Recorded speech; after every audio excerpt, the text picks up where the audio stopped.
Welcome back to another Universal Epic Universe update. Can you believe it? Guests will be able to step foot inside this new theme park in less than 6 months. Universal Epic Universe officially opens on May 22nd, 2025. Will you be there opening day? Today we will start our update in Super Nintendo World. The 1-Up Factory recently had its sign installed. This is one of the shopping locations inside Super Nintendo World. Just like Super Nintendo World Japan, this shop has 2 different entrance and exits. The other one is over here closer to the entrance to Donkey Kong Country. It now has a little sign that says 1-Up with a mushroom on top. They also added the warp pipe to the doorway. Now let's go look at the upper level where Bowser's Castle is. The sign for the ride Mario Kart Bowser's Challenge can be seen here. Also in front of the entrance are some recently added yellow and green spots to the pavement. Bowser's head looks like it's finished. All the little details have also been added to the tower above his head. Lamp posts have been installed throughout the upper level. The sign for Mario Motors is now on the shop. The outside has been themed and the floor in front of it is covered in green and yellow colors.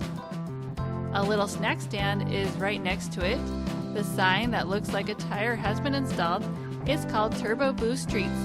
In Japan, this snack stand sells popcorn and is called Pit Stop Popcorn.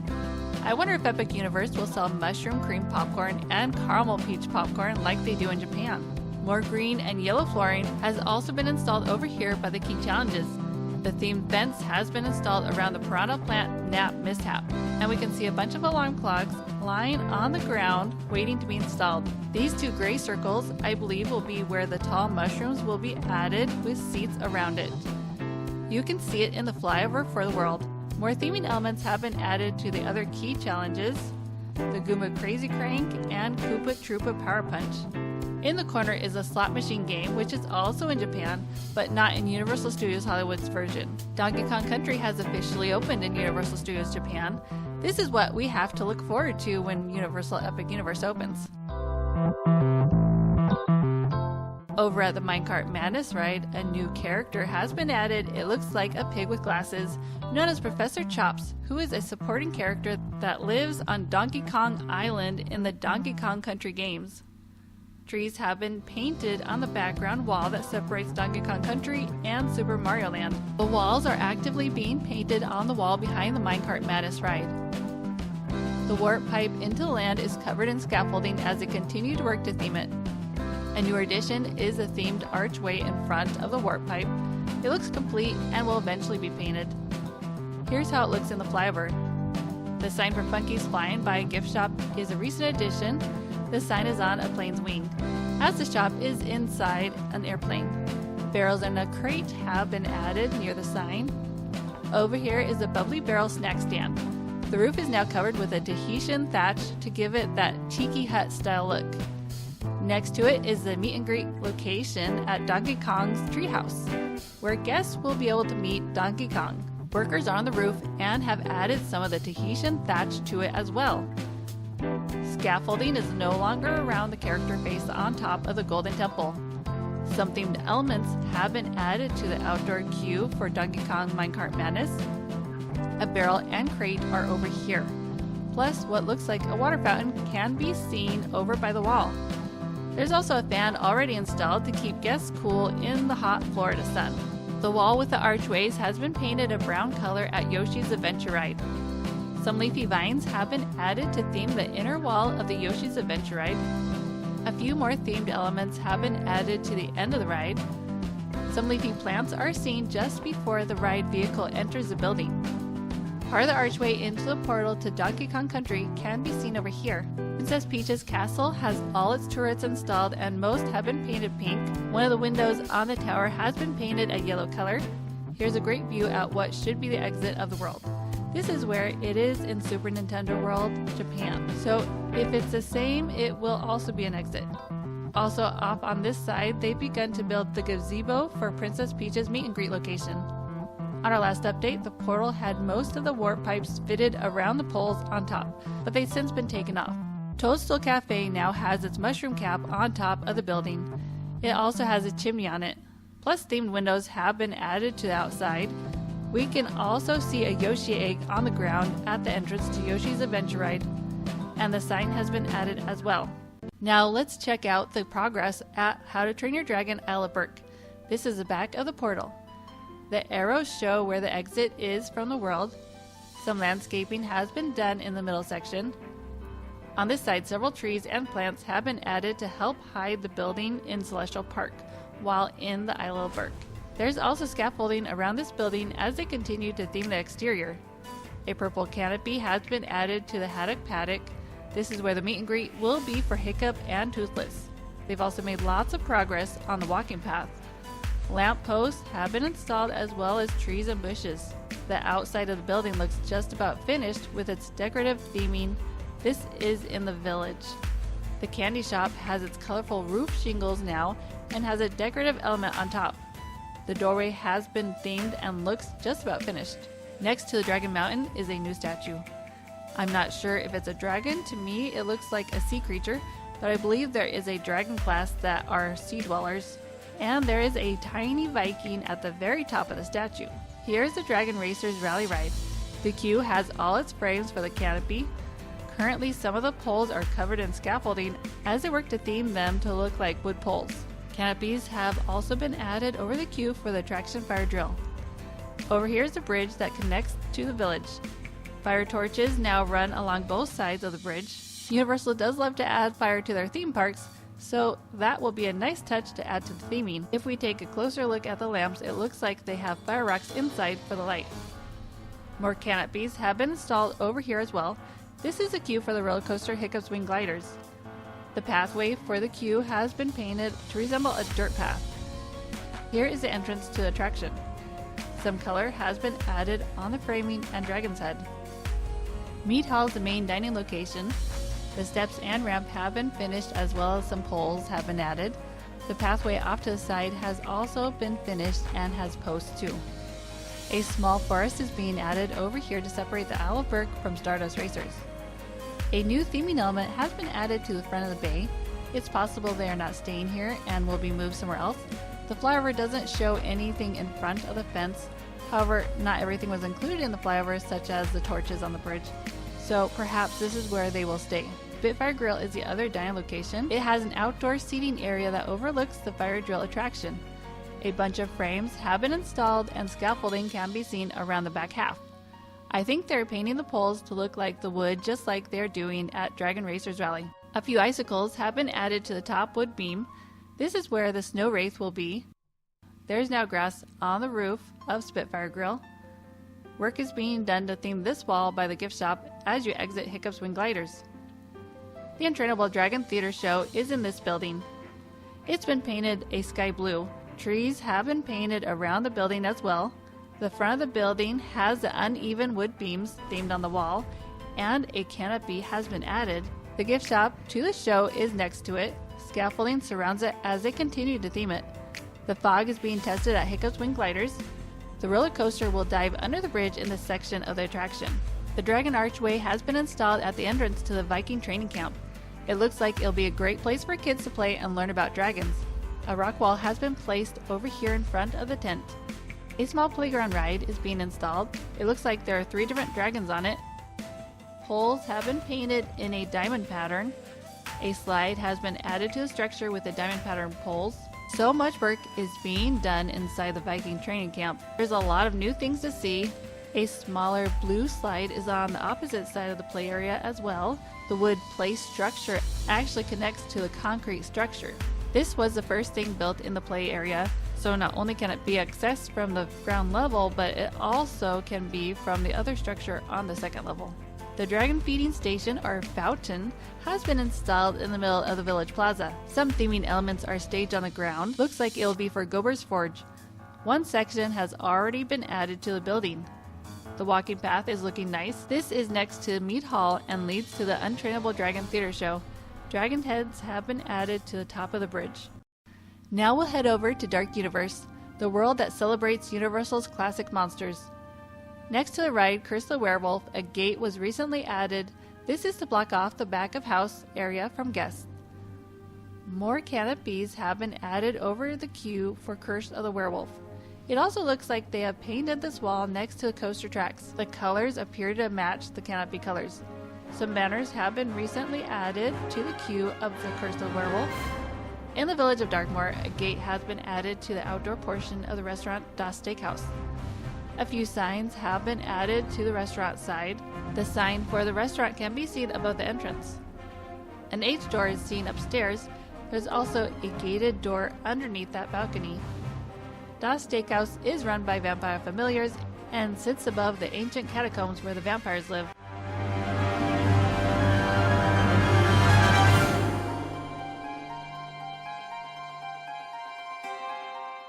Wiring and electrical effects are a recent addition to the tower on Frankenstein's Manor.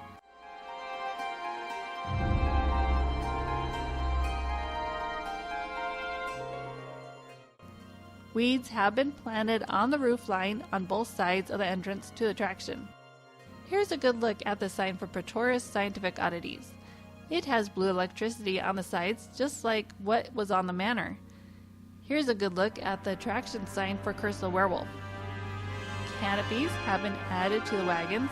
Flags can be seen by the wagons at the entrance to the ride. Gilman, Wolfman, and Frankenstein's monster can still be seen in the lot where they keep the materials for Epic Universe. It looks like they've been painted a gray color. Now we'll take a brief look at the Wizarding World Ministry of Magic. Next to the butterbeer cart, some barrels have been staged, still wrapped in plastic. They are working on theming the outside facade for the wand shop Cosme Acajor. The word Acajor can be seen on the railing. Words have also been added to the top of the windows. A hand with a wand was painted on the building. It has the words Cosme Acajor coming out of the wand. A statue can be seen in the corner of this picture. It's on the steps to nowhere. Words have also been added to the railing above the tent for the show, Lucerc Arcanu. It says gargoyle.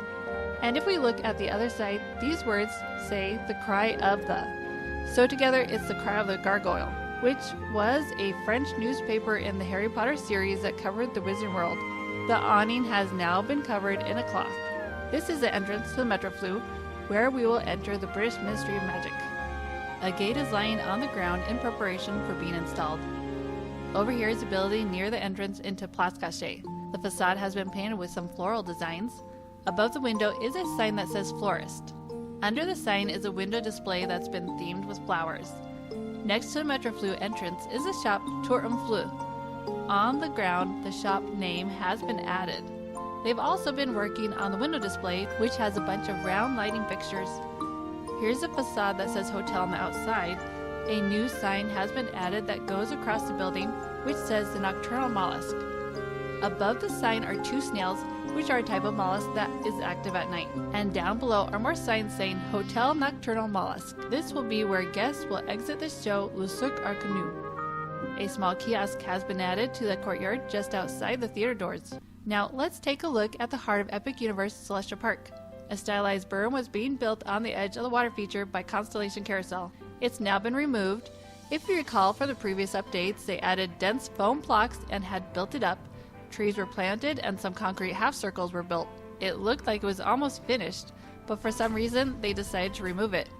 We'll have to wait and see what they do with this area. At the front of the park are the shops. Work is being done on the domes. This is the last one that hasn't had any glass installed yet. Some metal frames are staged off to the side on the roof, possibly for the dome. Striped columns are being installed around the Atlantic restaurant. The restaurant will look like a Victorian-style aquarium and will have fish hanging from the ceiling to look like they're swimming. The exterior of the Blue Dragon Pan-Asian restaurant has been painted in yellow tones. The restaurant will serve Thai, Chinese, and Japanese food. Here's one of the more recent concrete patterns that's been finished. Plastic is covering the middle, but we can still see most of it. This is the walking path near the Luna Overlook. Scaffolding still covers a statue of Helios, the sun god. Here's how the cascading water feature looks now. This leads into the main show fountain. The concrete pattern has been finished outside the Celestia bar and food kiosk.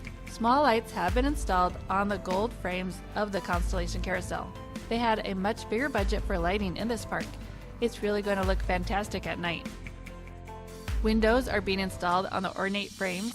So far, just the middle one has glass. The rockwork at the entrance plaza looks just about finished. Here's how the rockwork looks on the opposite side. The domes have had glass installed and they still need something to top it off. at the center. This is at the entrance. A bunch of decorative teal frames are staged on the ground and will be added to the shops at the entrance. Family Care Center signage was recently added. This is just outside of the Wizard World of Harry Potter. On the ground are some globes to be installed on the light post by Stardust Racers. The Luna statue is still covered in scaffolding. Some workers are in the process of painting the statue. Decorative rings were recently added to the back of Meteor Astropub. Here's the front of the same restaurant. Teal is being painted on the walls, and the top now has a teal roof. Construction of this pair of restaurants has moved fast. This was a late addition to the park. It's believed to be 2 restaurants, a Mexican and an Italian restaurant. Scaffolding surrounds the outside as they theme the building. Landscaping has been done around the restaurants. Recent concrete forms have been built. We are not completely sure what it will be, perhaps a small stage. In the model of the Epic Universe Preview Center, it looks like this. More green turf is being added to the viewing area around the show fountain. The statues have been uncovered at the entrance tunnel to Stardust Racers. They were covered in plastic. Most of the canopy has been added to cover the frames that go over the extended queue to Stardust Racers. The comet has been painted and is no longer covered in scaffolding. Racing comets have been added to the sign of Stardust Racers. The Mario fountain is being tested. This is just outside the Super Mario store inside Celestia Park. A tiered plaza has been built in between the portal to Super Nintendo World and Constellation Carousel.